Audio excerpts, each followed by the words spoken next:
Boa noite, tudo bem, Camilo? Prazer te conhecer, né? Falar com você. Muito Prazer é feliz, né? todo, o prazer é todo meu. Obrigada pelo convite. Vamos bater um papo aqui hoje sobre doença ocupacional e Covid-19, né? Isso. É um tema, né, que tem sido muito falado, né, e debatido hoje, né? Muito Sim. contemporâneo, muito relevante. Eu acho que é bem interessante a gente fazer uma live com um tema desse, né? Até porque, né, houve algumas medidas, né, provisórias, né, com algumas mudanças. E eu já fiz algumas lives com auditor, com engenheiro, com técnico de Aham. segurança.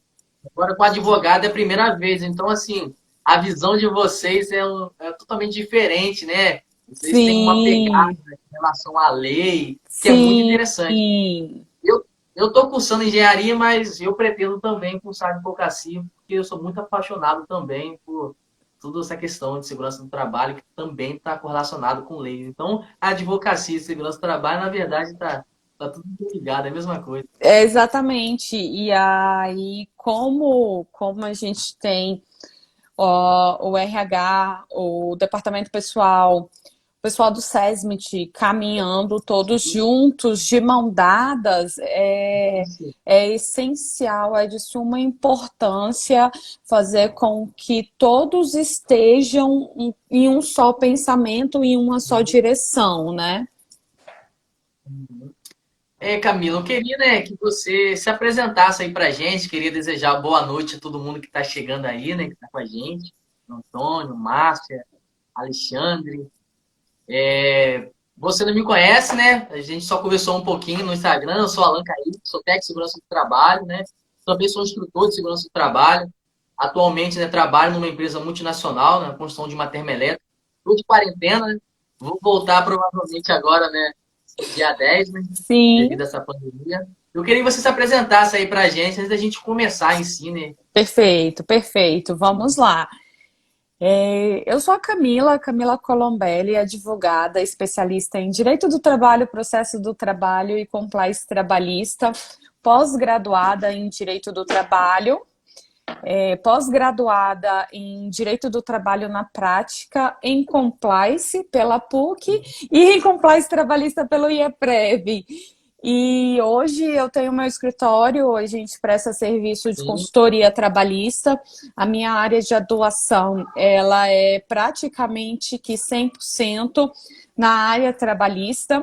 Então, eu estou aí nessa caminhada com vocês. Já tem alguns anos, já tem uns 8 anos, eu acredito.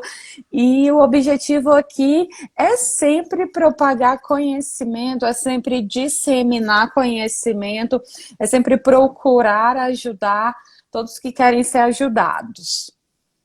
Sim, essa formação sua de compliance, ela é sensacional, né? Hoje as grandes empresas, né, elas adotam esse sistema de compliance, né? Sim. Inclusive, a minha empresa também adota, todos os funcionários participam desse treinamento, é obrigatório participar. Então, assim, essa área de compliance é Uhum, essencial para qualquer profissional. E as grandes uhum, empresas multinacionais, elas têm o seu departamento, né, de compliance. Existem sim, pessoas especializadas, tá, para treinar todos os funcionários. A minha empresa sim, mesmo, ela, todas as obras são treinadas em compliance, né, de ética, conduta. Assim, é bem interessante, né? Se sim. tratando de Covid-19, precisa ter muita ética, então a compliance está aí para isso. Não, sim, exatamente. Os programas de compliance, eles são estruturados por departamentos específicos, eles são estruturados por uma equipe específica. Essa equipe, ela está ali em paridade com a direção da empresa, né? Com o CEO, com a direção executiva da empresa, e a essência dele é essa, é a ética, é o cumprimento da Sim. legislação para que possa haver uma ética. E aí a gente entra em compliance anticorrupção, entramos em compliance trabalhista, que é um tema para outra live. Outra Hoje, live. outra live. Hoje nós vamos falar essencialmente de acidente do trabalho e Covid-19, mas fica aqui a minha disponibilidade para a gente fazer outra live falando de compliance trabalhista, porque para quem é de departamento pessoal, quem é do RH, compliance trabalhista é vida. Vamos marcar uma próxima, então, sobre esse tema? Vamos, estou totalmente à disposição. Então tá bom, vamos lá. Então, assim, o nosso tema hoje, né? Com a decisão do STF, Covid é considerado acidente de trabalho. Antes de tudo, né? Vamos introduzir um pouquinho, né? A gente sabe que esse tema é um tema muito, muito complexo hoje, né? É um tema que está sendo dito, falado e ministrado por todo mundo, né? Estamos diante de uma pandemia, tá? E acidente do trabalho é um acidente que toda empresa está sujeita, suscetível a ter funcionários que se acidentam, Sim. né? Com relação também, tem a doença também, né, ocupacional, que também existe muitas dúvidas, né, se é ou não, a gente vai entrar nesse detalhe. Mas o que fica lá para a gente refletir um pouquinho, né, que nós da segurança do trabalho, Camila, há muito tempo, né, a gente fala, a gente tem ministrado, a gente tem ensinado que o acidente do trabalho nunca acontece. O Uhum. acidente do trabalho ele é causado. E o Covid-19 veio para demonstrar isso. Não acontece um funcionário ser contaminado pelo Covid-19. É causado. Ou seja, o Covid não vai de encontro ao funcionário. Se eu estou dentro da minha casa, ele não vai vir até mim. É por alguma negligência, por alguma imprudência, eu sair numa rua sem utilizar uma máscara. Então, assim, o acidente, ele sempre será causado. E a gente sabe disso quando a gente vai fazer investigação. Onde, como aconteceu, o motivo. Então, assim, a gente está diante de um tema muito importante, que está sendo muito debatido, porém, né, existia muitas dúvidas, porque o Supremo Tribunal Federal tinha uma medida provisória, que era a 927, que Sim. não considerava, né, o Covid-19 como acidente do trabalho, né? Vou até ler na íntegra aqui. Os casos de contaminação pelo coronavírus não serão considerados ocupacionais, exceto mediante comprovação do nexo causal. Então, Sim. se antes da gente falar aquilo que está em vigor agora, né, existia, né, essa medida provisória que considerava que o trabalhador que era contaminado pelo Covid-19, né, não era considerado acidente de trabalho. Eu queria um pouquinho, né, saber aí de você, na sua opinião, como que vocês debatiam nesse período aí. Tá, primeiro eu quero fazer uma contextualização para Sim. todo mundo que está acompanhando a gente, para todo mundo que vai assistir posteriormente, é Sim. sobre a questão das medidas provisórias. Por que as medidas provisórias entraram no nosso cenário jurídico trabalhista? Acho que primeiro vamos fazer essa limitação temporal e aí a gente segue para falar um pouquinho de como era o artigo lá da medida provisória Sim. 927. O que acontece? Quando toda a pandemia do Covid-19 entrou dentro da nossa vida, da nossa realidade, as empresas elas foram começando a obedecer às ordens governamentais, às ordens internas dos estados, dos governadores, que Sim. era o que foi? Qual foi a determinação? A determinação era de um isolamento social, fechamento de todo o comércio, de toda a indústria, para que houvesse um isolamento social, somente os serviços essenciais ficariam funcionando, né? E aí, para que o vírus não se propagasse, para que não houvesse uma contaminação imediata de grande parte da população. Só que o que acontece? A gente tem que partir do pressuposto que ninguém, em uma análise de risco, mesmo que uma empresa tenha um programa de compliance bem estruturado, nenhuma empresa, ninguém no mundo estava preparado para esse momento. Então, o que Sim. aconteceu?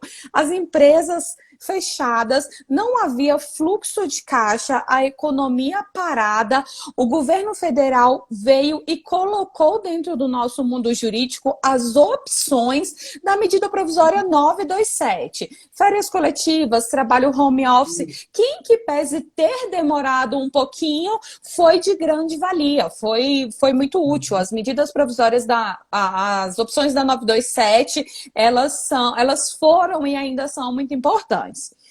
Só que o que acontece? Lá em dado momento, lá no finalzinho da medida provisória, o governo federal veio e colocou assim, olha, o Covid-19 ele não vai ser considerado como doença do trabalho, doença ocupacional, porque a não ser que haja aí a comprovação de nexo. Nexo causal. Nexo causal. Camila, o que é um nexo causal? Vamos lá, gente. O nexo causal, ele diz respeito com relação à demonstração de que houve, sim, responsabilidade, né, imprudência, imperícia, negligência do empregador com relação àquele empregado, tá? E que aquela doença foi contraída no ambiente de trabalho. Então, eu tenho que demonstrar esse nexo de que a doença foi contraída no ambiente de trabalho. Perfeito. Só que vocês conseguem entender que a demonstração desse nexo para o trabalhador seria algo praticamente impossível? Impossível. Como que ele vai comprovar que ele foi contaminado na empresa, entende? Exatamente. Aí, e a grande discussão, na verdade, estava sobre essa questão de produção da prova. Tá? Estava Sim. justamente sobre esse ponto de produção da prova. E aí, o que aconteceu? O STF veio e falou assim, olha, não é bem assim, não é dessa forma. E é importante a gente desmistificar isso aqui. Por quê? Porque eu vi muita gente falando assim, o STF considerou que Covid-19 é doença do trabalho, é doença ocupacional. Gente, Não é não bem foi assim. isso, não é bem assim. O que o STF fez? Ele tirou dos ombros do trabalhador a responsabilidade de demonstração desse nexo. Ou seja, ele tirou do trabalhador a responsabilidade de demonstrar que a doença for, que o nexo causal demonstrar o nexo causal da doença, ou seja, que a doença foi ali adquirida no ambiente de trabalho, ok? Ou seja, é o empregador que precisa comprovar que a empresa tomou todas as medidas cabíveis. Com isso, não é considerado Covid porque a empresa já está totalmente respaldada através de treinamentos, protocolos, Calma, medidas. você tá muito nervoso. A gente vai chegar nesse ponto. Calma que eu vou chegar nele. Então, o que acontece? Mas a linha de raciocínio é exatamente essa. Sim. É porque como o nosso público aqui é departamento pessoal e RH, Sim. eu vou E aluno meu evitar... também. eu vou evitar usar termos jurídicos, não que vocês não tenham conhecimento, mas que a gente possa seguir no mesmo nível de conhecimento e raciocínio, tá? Sim. Então, o que eu vou fazer? Tentar explicar, me esforçar para explicar sem juridiquês para que todos entendam. Aí o que aconteceu, né? O STF foi lá e falou assim, olha, não é bem assim, vamos tirar dos ombros do trabalhador essa necessidade de demonstração de nexo causal, de provar que teve, sim, a doença no ambiente de trabalho. Ok. Então, isso não faz, ainda que vocês tenham lido no jornal, escutado no Jornal Nacional, enfim, que Covid é doença ocupacional, não é isso, gente. A análise vai ser feita caso a caso. A análise vai ser feita detalhadamente. E agora vamos aí ao ônus da prova, a distribuição de ônus da prova, quem tem que provar, quem não tem, documentação. E é nessa hora, é exatamente nesse momento, que surge a importância do compliance trabalhista. E é nesse momento que a gente consegue visualizar que tanto vocês, como o DP, como o RH e os advogados trabalhistas empresariais, eles andam de mãos dadas. Por quê? Porque a partir de agora, a gente tem que fazer a seguinte análise. A empresa está tomando todos os cuidados para evitar que o vírus chegue até ali ao ambiente de trabalho? Não, Camila, não tá. Então, a gente já coloca um pé no freio. Camila, sim, ela tá fazendo ali todas as medidas de segurança indicadas pelo Ministério Público do Trabalho, pela Organização Mundial da Saúde. Ela está disponibilizando o lavatório para lavar as mãos, ela está dando um intervalo aí para que os colaboradores possam ir higienizar, enfim, está medindo temperatura, dando álcool em gel, álcool líquido. Ela está cumprindo toda a legislação. Tá perfeito. Ela está certificando isso, ela está demonstrando isso por meio de que... Ai, Camila, não está fazendo nada, não. A gente tem um problema. Por que a gente tem um problema? Tá certo que no dia da audiência de instrução, que é aquela audiência onde o juiz escuta partes e testemunhas, eu consigo levar uma prova testemunhal e falar assim, levar uma testemunha para demonstração testemunhal e falar assim, olha, de fato havia, mas se a empresa tem todo o arcabouço de documentos, e quais são esses documentos? Um recibo falando que recebeu álcool gel, que recebeu luva, que recebeu máscara. Você consegue entender que a prova treinou o colaborador, que a prova dela já está formada. A prova dela já está formada, a testemunha vai lá somente para corroborar com o que já está nos autos. E aí nós temos que fazer uma distinção, Kaique, muito importante aqui. Qual é a distinção? A distinção das empresas que têm serviço essencial, das empresas que não têm serviço essencial. Sim. Ok? Conseguiu captar aí com relação à questão do ônus à prova? Sim. Então, fazendo um resuminho aqui breve. Como é que funciona agora? Como é que funciona?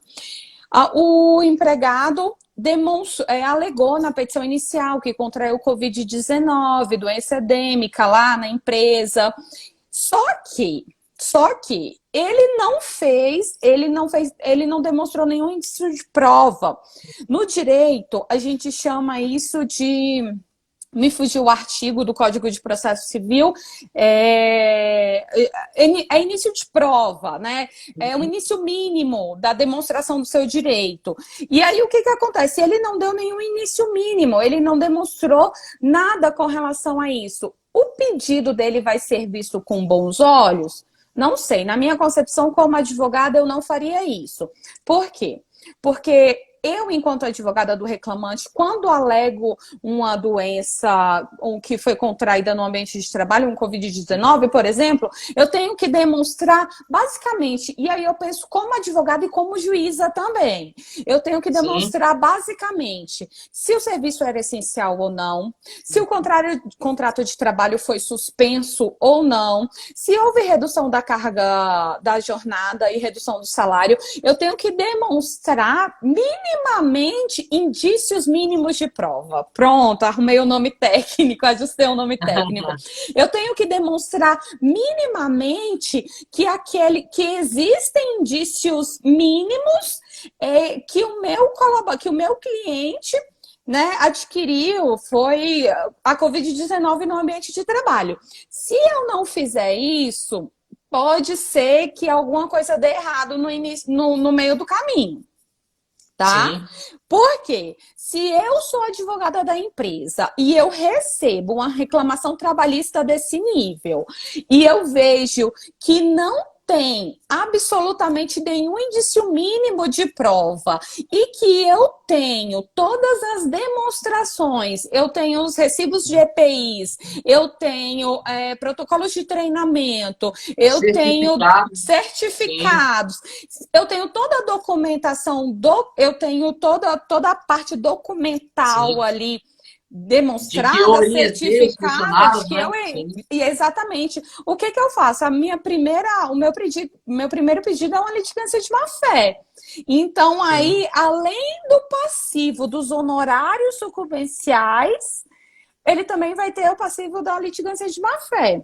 Por quê? Porque talvez foi um erro, assim, né, do advogado. Então, perfeito. Vamos passar agora, já que a gente já esclareceu esse ponto, vamos passar para a questão de diferenciação entre os serviços, né? Entre as empresas, serviço essencial e serviço não essencial. E aí eu vou jogar uma bomba, né, no seu colo, e eu quero que você desenvolva essa bomba aí para a gente fazendo um bate-bola. Eu tenho uma Sim. empresa de não serviço Uhum. essencial, ok? Minha Sim. empresa, o serviço não é essencial. Vamos lá, uma empresa de contabilidade. Sim. Minha empresa de contabilidade, o serviço não é essencial. Aí o que que acontece? Eu estou tomando ali todas as medidas de precaução, as medidas de segurança. Só que a minha agente administrativa, que faz todo o fechamento das faturas no meu escritório de contabilidade, contraiu o Covid-19.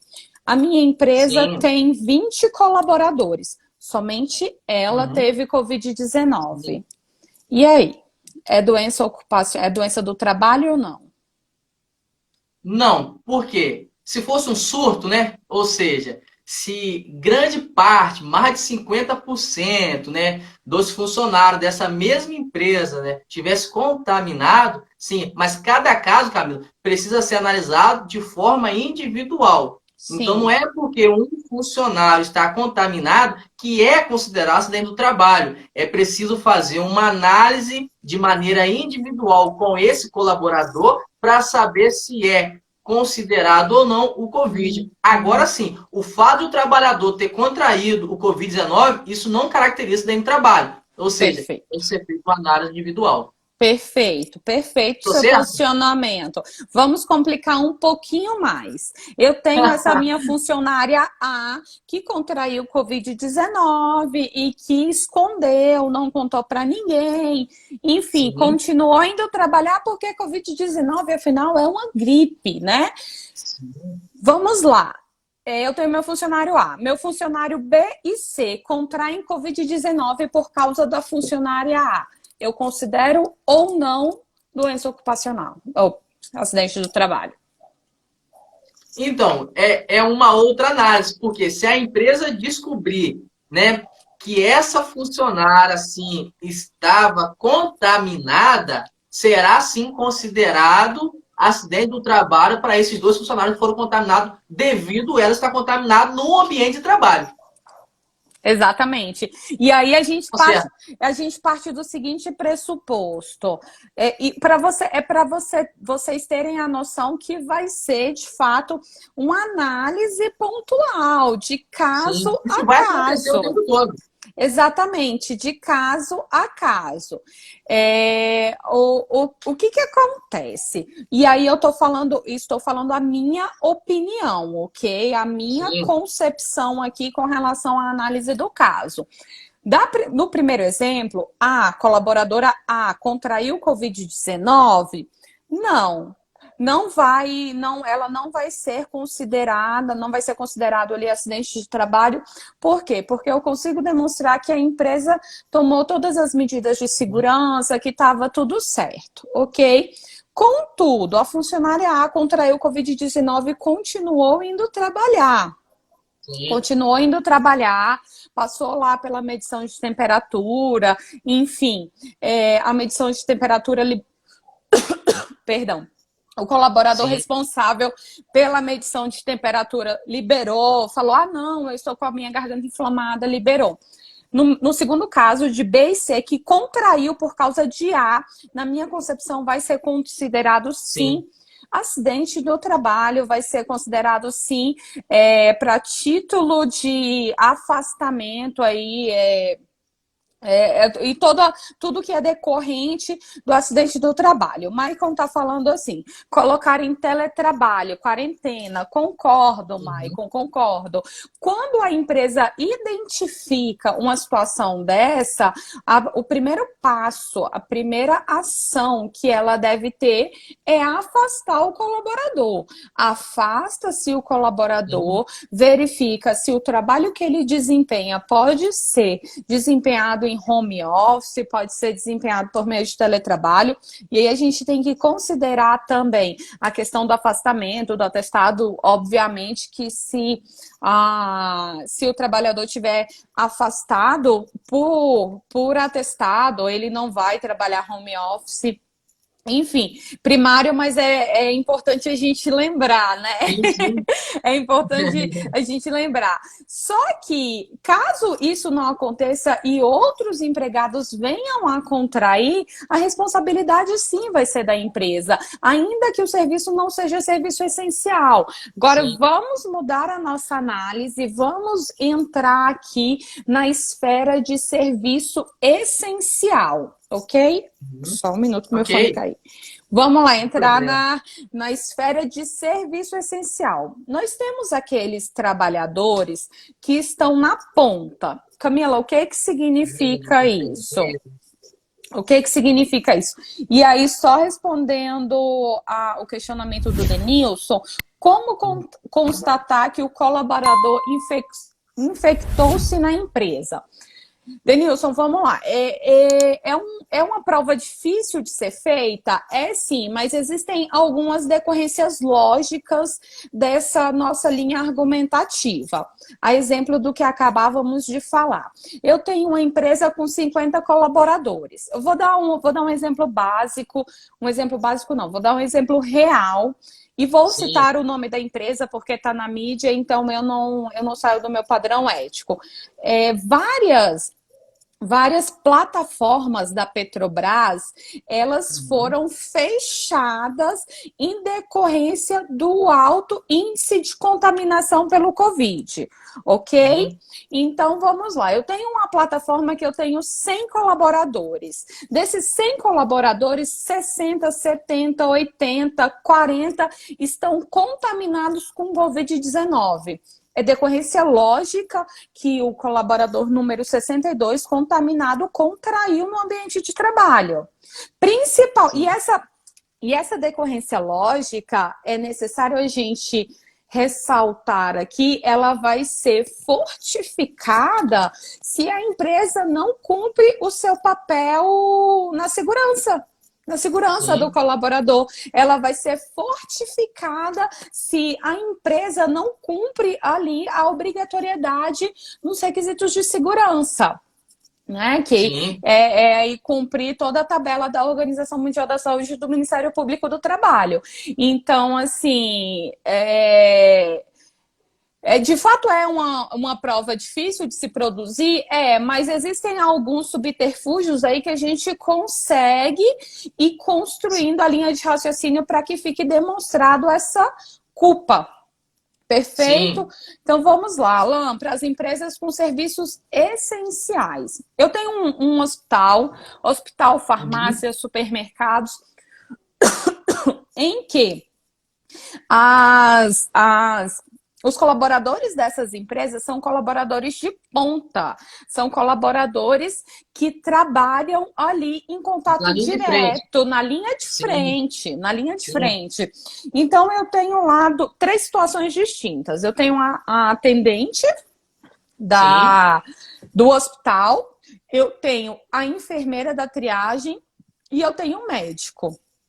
Esses três trabalhadores, eles passam sim, eles têm sim um contato direto, né, com os sim, pacientes e pacientes que podem ter ou não Covid-19.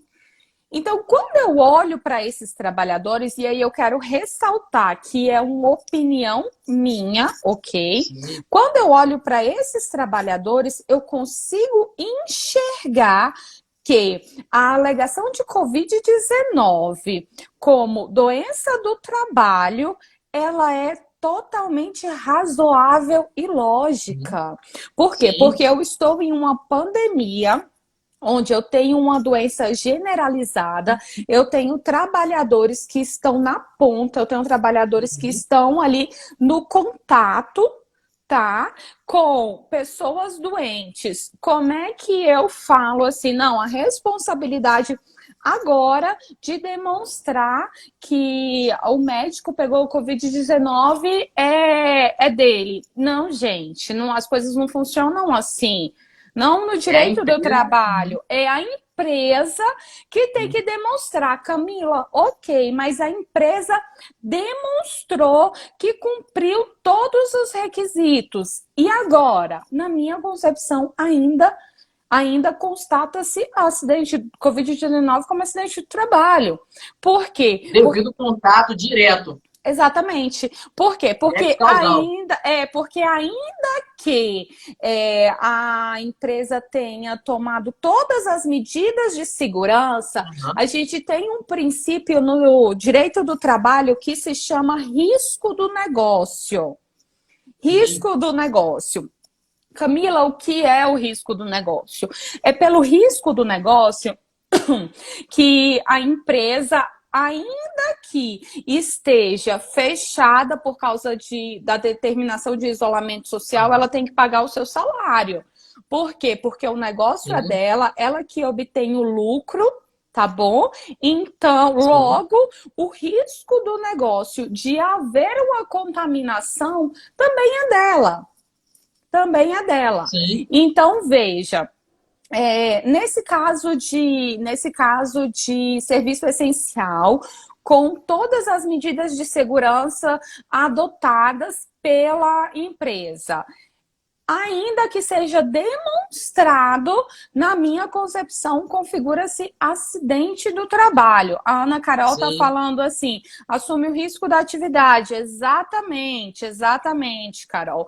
Risco da atividade econômica é completamente da empresa. E aí, essa linha de raciocínio, eu posso aplicar não somente para hospitais, mas eu posso aplicar para farmácias, eu posso aplicar para supermercados. Quero fazer um adendo aqui de algo que eu Uhum. presenciei há um mês atrás, 2 meses atrás, mais ou menos, que eu fiquei, de fato, impressionada com a agilidade da empresa, né? O Michael falou assim: já pensou ir na falta de EPI para esse trabalhador de ponta? Ah, Conta do não! ponto. Se Aí, ficar demonstrada que ele não entregou EPI, que ele não seguiu as regras de já pode ser segurança, considerado como acidente de trabalho. não, aí o advogado senta na mesa para fazer um acordo, ele nem senta na mesa para discutir nexo causal, ele já senta para ali, um bom advogado já senta para fazer um acordo, para diminuir o passivo trabalhista. E aí o que acontece? Eu fui a esse supermercado e olha que interessante, foi bem no início da pandemia, foi bem no início do isolamento Sim, social aqui em Brasília.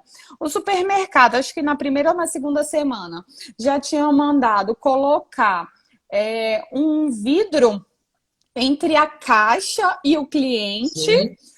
A caixa já, Acontece em campos também. a caixa já estava de máscara, de luva. E aí eu parei, como boa advogada trabalhista, né? Eu parei e analisei toda a situação. Poxa, a gente estava em 1 ou 2 semanas de isolamento social, não havia esse caos que Sim, passamos no último mês e que ainda vamos passar, né? Quer me parecer. Então, a empresa, ela já teve um pensamento além. Provavelmente tem um departamento pessoal e um RH muito bem estruturado e um advogado trabalhista também muito sim. presente ali no dia a dia da empresa. Então, veja, essa organização, ela tomou todas as medidas cabíveis para aquele momento. Para aquele momento. E ela fez de uma maneira correta? Fez. Ela fez de uma maneira correta. Tá de parabéns. Tá de parabéns. Camila, então, assim, com o tema, com a decisão do STF, Covid-19 é considerado acidente do trabalho? Depende. Depende. Depende. Então, Depende. cada situação vai ser analisada de forma individual. O Exatamente. trabalhador contaminado pode ser considerado, sim, acidente do trabalho, como também não. Vai Como também depender não. do nexo causal e das medidas que a empresa tem adotado ali para cada funcionário. Então, não é Exatamente. porque a MP tombou uma outra medida que agora tudo será considerado acidente do trabalho. Isso Não. terá que ser Não, resolvido de forma individual. exatamente. A gente tem que ter muito cuidado com que Ah, legal. Obrigada, Maicon. Vai lá para o meu perfil, a gente debate muito questões de direito do trabalho, processo do trabalho, Tem compliance. acompanhado. Muito legal. Para você ter uma noção com relação a toda essa questão, Alan, vários pontos vão ser analisados pelo judiciário. E aqui eu anotei alguns pontos, quem quiser Sim, tomar nota, para que fique bem claro na visão de vocês. Ó, condições do local. Ok, condições do sim, local, regime de trabalho são os dois pontos essenciais e cruciais que deve, sim, na minha concepção, já ser informado pelo reclamante em um início de prova, ok? sim, Para sim. demonstração ou não do nexo causal. O Adilson Pimenta falou assim: no caso de profissionais da saúde, podemos considerar doença profissional e para os demais como doença do trabalho, uma recepcionista, por exemplo. Denilson, Depende. vai depender. Olha só, um exemplo básico, né? A gente não pode generalizar ali os profissionais da saúde. Um exemplo básico. Se for um hospital que não é referência para o tratamento de Covid-19, tá? Sim, Não é referência para tratamento de Covid-19. E aí a recepcionista do local adquiriu Covid-19, só que só a recepcionista. O hospital cumpre todas as medidas de segurança. E aí? Será que nós vamos ter elementos suficientes para considerar que o Covid-19 contraído por essa recepcionista vai ser tido como doença ocupacional ou não? Veja que é a análise bem detalhada de cada ponto. E sim. aqui, Cada fazendo caso. só uma ressalva com relação a essa questão de ser ou não considerado doença ocupacional, qual é o grande problema e por que que as empresas ficam tão temerosas em ter um colaborador com doença ocupacional? São três fatos essenciais. O primeiro fato, estabilidade. Esse Sim, trabalhador, se ele ficar afastado por um período superior a 15 dias e ter ali a percepção do auxílio, ele vai ter. sim. Você imagine 60% da empresa foi contaminada com a estabilidade de um ano. Exatamente, exatamente. Ele vai ter a estabilidade de um ano, 12 meses, ok? Então, esse é o primeiro ponto. O segundo ponto, o empregador, a empresa pode ser responsabilizada civilmente e essa responsabilização gera o quê? Indenização por danos Sim, morais. Então, eu tenho o quê? Eu tenho um trabalhador que contraiu o Covid-19 e aí ele ficou afastado por 16 dias. Ele vai ter ali a estabilidade de 12 meses, depois disso ele pode ser desligado, ele é sim, desligado e aí ele ingressa com a demanda trabalhista pedindo a responsabilização da empresa e a indenização por danos morais. Eu tenho um passivo. Esse sim, é o segundo ponto. Aí vem o terceiro ponto desse grande receio que as empresas têm da Covid-19 ser considerada como um acidente do trabalho. É que é algo, essa constatação, na verdade, a disseminação da doença é um efeito cascata.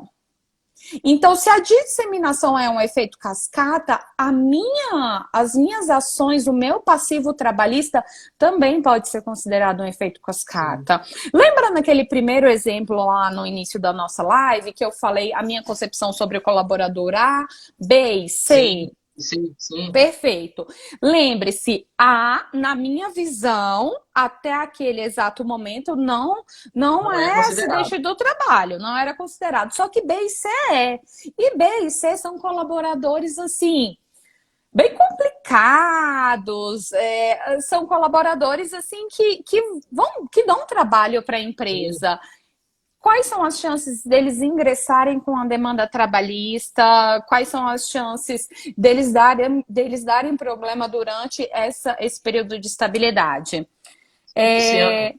Pois é, aí a Aline colocou assim, a estabilidade é de 12 meses após o retorno. Exatamente, Aline, Sim. 12 meses Camila, após a alta do INSS. só um ponto muito interessante aí, o Maico disse, será que a recepcionista pega ônibus? A gente sabe que a medida provisória 905, ela foi extinguida, né? Um acidente no Uhum. percurso. Não era considerado mais como acidente de trabalho, acidente de trajeto. Entretanto, agora é considerado acidente do trabalho. Olha a Pois é. situação, né?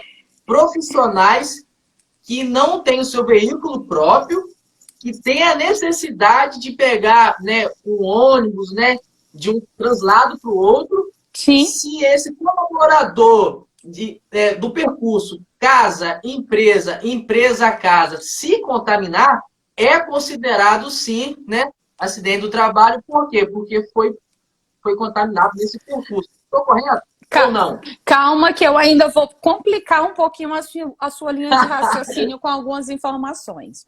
Sim. Essa questão do acidente no trajeto ser considerado ou não acidente do trabalho, ela foi desconstituída pela medida provisória Sim. 905, que é a medida provisória do contrato verde e amarelo. Só que Isso. observe toda a nossa situação legislativa.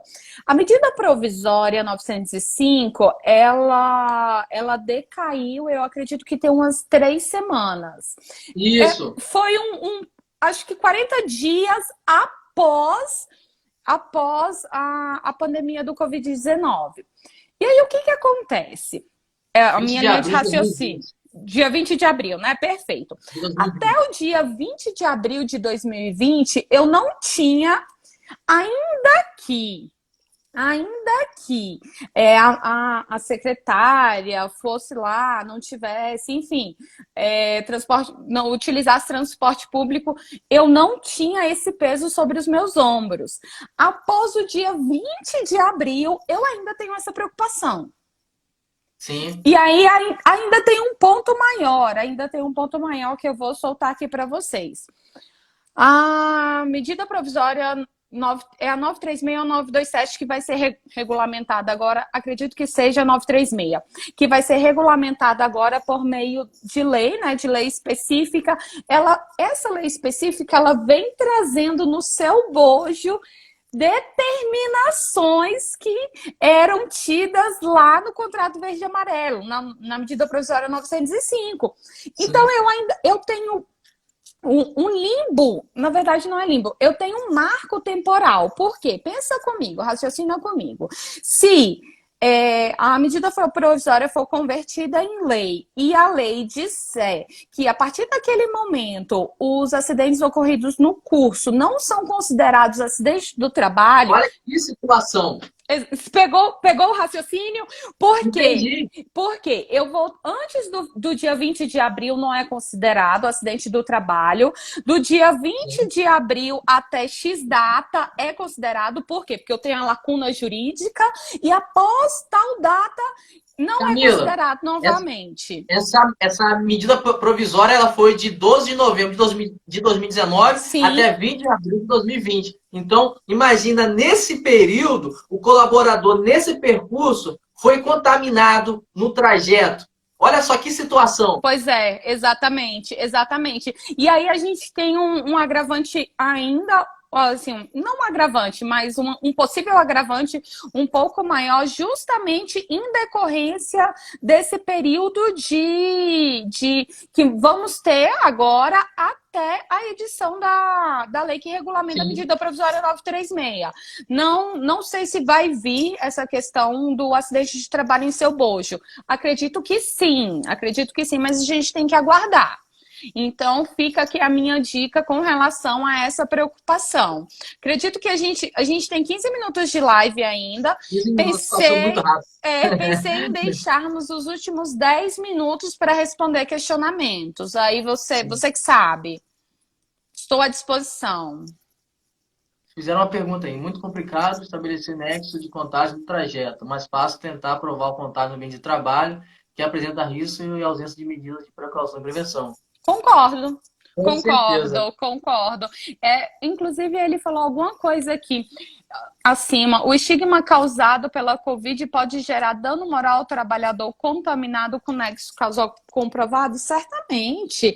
Se eu tenho o nexo causal demonstrado, eu não tenho outro motivo senão um pedido de indenização por danos morais. Não tem por que o colaborador entrar com a demanda trabalhista querendo que seja reconhecido o nexo causal se eu não tenho como pedido auxiliar, vamos colocar dessa forma menos técnica, uma condenação por danos morais em decorrência da contaminação. Camila, então provavelmente se um trabalhador se contaminar nesse trajeto, né, ele vai conseguir sim se enquadrar dentro de acidente de trabalho. Pois é. Eu prefiro fazer a análise do caso. Eu não vou te dar uma resposta falando assim, olha, Alan, vai sim ser considerado, porque tudo depende. No direito não existe uma fórmula certa, não existe 1 mais 1 é igual a 2. 1 mais 1 no direito pode ser igual a 3, né? Em que pese os matemáticos falarem que não. Por quê? Porque no nosso caso tudo depende. Então, para esse seu questionamento de maneira específica, eu prefiro me resguardar o direito de te dizer, depende, vamos analisar o contexto fático, vamos analisar o que está acontecendo ali naquela empresa. E aí que entra o compliance, né? O colaborador ter caráter, ter ética para realmente contar a realidade daquela contaminação. Eu acredito que não só o colaborador, sabe, Alan? O compliance... Mas ele ajuda muito. Exatamente. O programa de compliance, e vai corroborar, o que eu vou te dizer, vai corroborar com o seu posicionamento, e é o que eu sustento, o programa de compliance, ele é feito por pessoas, é de pessoas para pessoas. Então, eu tenho que partir daquela premissa básica que o exemplo arrasta. Então, se eu tenho uma diretoria executiva engajada com um programa de compliance, se eu tenho uma diretoria executiva em que a comunicação é hialina, é clara, apta a deixar o trabalhador seguro com relação a tudo que está acontecendo, eu vou ter sim colaboradores que seguem a regra da ética, né? Obviamente que para toda boa regra existe uma exceção, né? Então, Camila, rapidinho, antes da gente concluir, né? Porque falta ainda 10 minutinhos, fechar da maneira que nós iniciamos. Colaborador foi contaminado com Covid-19. É considerado acidente de trabalho? Depende. Pode ser considerado, assim como não. Colaborador foi contaminado do trajeto.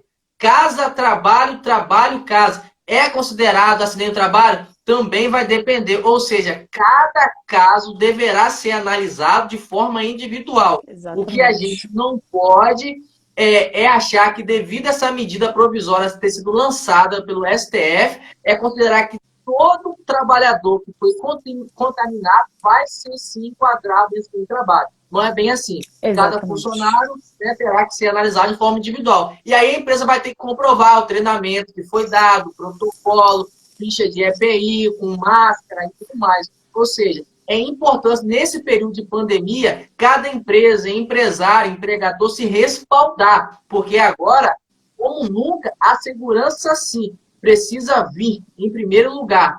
Primeiro, com relação à saúde e integridade física do colaborador. Segundo, também com a parte financeira da empresa, né? Sim, exatamente.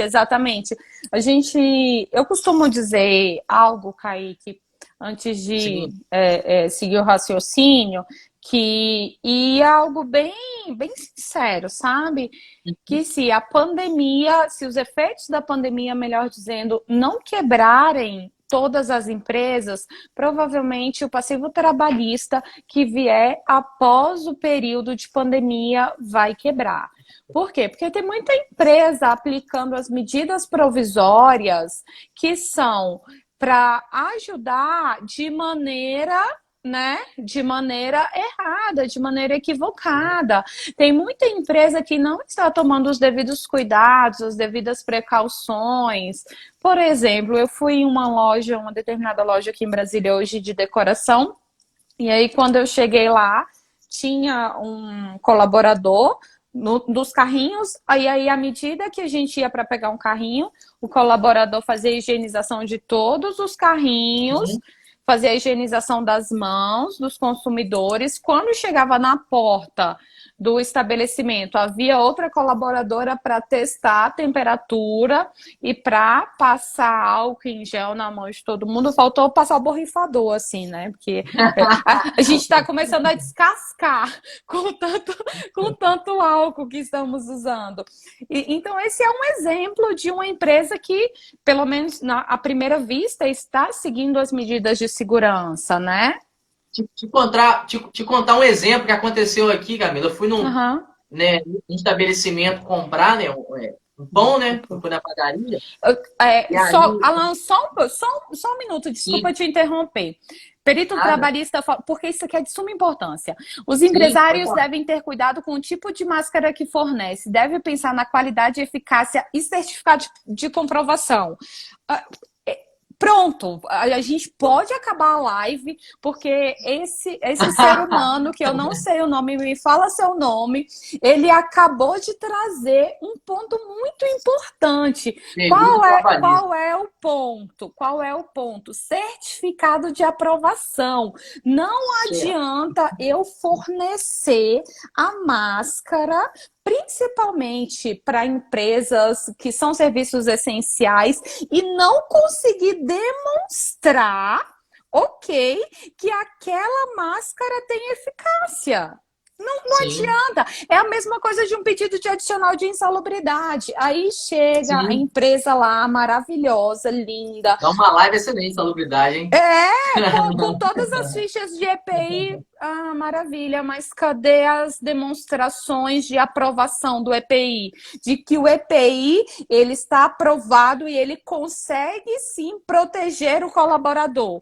Porque se eu jogar aqui Uhum. no Google e pesquisar a luva, vamos supor que é uma luva. A luva, eu consigo ver se ela tem ou não a capacidade Sim, sim. de Se tá proteger. válido ou não, se acha, já passou da validade. Exatamente. Então, Marcone, muito obrigada por sua colocação. Foi perfeita. Imagina Sim. máscaras de pano. Nem quero imaginar, Maicon, porque vai dar uma confusão essa coisa de máscara de pano vendida na esquina. Não que eu não motive o trabalho autônomo, não é isso, gente. A questão é que eu penso no meu cliente. Eu penso exatamente no meu Sim. cliente. Se ele comprar uma máscara aqui que é vendida na esquina, como é que ele consegue demonstrar que É de boa aquela qualidade. Uhum. que aquela máscara é atestada, sabe, para Sim. reter ali para que não deixa entrar gotículas, enfim, não tem como. Então, muito obrigada, Marcone, por sua colocação. Alan, Um outro corre. ponto, um outro ponto que ele disse aí muito importante também, que além de fornecer, né, essa máscara, existe a NR6 que vai falar do EPI, que esse colaborador precisa ser treinado. Sim, Então, era o que além de fornecer, falávamos. eu preciso treinar. E Sim. aí é um outro respaldo que a empresa tem. Ou seja, eu forneci um equipamento que tem um CA, é de boa qualidade, e aqui está a comprovação que, inclusive, ele foi treinado. Então, assim, para Exatamente. vocês que são advogados, nesse caso aí, Deixa eu falar uma coisa aqui, Maicon. Essas 4 por R$ 10, elas são ótimas. Eu tenho várias aqui, tá? Só vou ressaltar esse ponto. Eu tenho de onça, eu tenho da Mulher Maravilha. Imagina se eu compro isso para fornecer para o pessoal do escritório. Se eu compro essas máscaras, não dá, gente. É um raciocínio bem lógico, né, Alan? muito lógico. Camila, a gente tem 5 minutos. Passou muito rápido. A live foi sensacional. Não sei nem como te agradecer. Você foi Imagina. se colocou muito bem aí, né, nos seus pontos, né, nas suas indagações. Eu tenho certeza que todos aqui entenderam e aprenderam que para ser considerado Covid-19, cada caso tem que ser analisado de forma individual. Então, também quero Agradecer também a presença de todos que acompanharam. A live vai ficar salva, vai para o meu canal. Quem não segue a Camila aí, segue a Camila. Eu tenho acompanhado o trabalho dela, é sensacional. Quem não me segue também. E a gente vai marcar uma outra live para falar sobre compliance. Vai ter foto também. Vamos marcar outra live. Eu quero deixar o convite para todo mundo que não me segue ainda. Vai lá para o meu perfil, começa a me seguir, entra no meu grupo lá no Telegram. Lá a gente Você debate. tem? Tenho um grupo no Telegram. Não sabia. Tem um grupo no Telegram. Entra lá no meu grupo do Telegram, o link tá lá na bio, é pelo Linktree, você vai ser direcionado. Lá a gente debate muita questão de direito do trabalho, processo de trabalho, e é exatamente nessa linguagem. Não é uma linguagem... Não existe uma linguagem rebuscada do juridiquês. Existe sim uma linguagem que atinge todo mundo. Atinge o advogado, atinge o departamento social, o perito, o RH, o SESMIT, atinge todo mundo. Por quê? Porque nossa intenção é debater direito do trabalho. Então, Camila Colombelli, me segue lá, gente. Camila, muito obrigado. A gente vai se falando aí no Instagram, tá bom? Deus abençoe. Vai ficar salvo aqui, tá, Obrigada. pessoal? Tchau, Valeu. tchau. Tchau, tchau.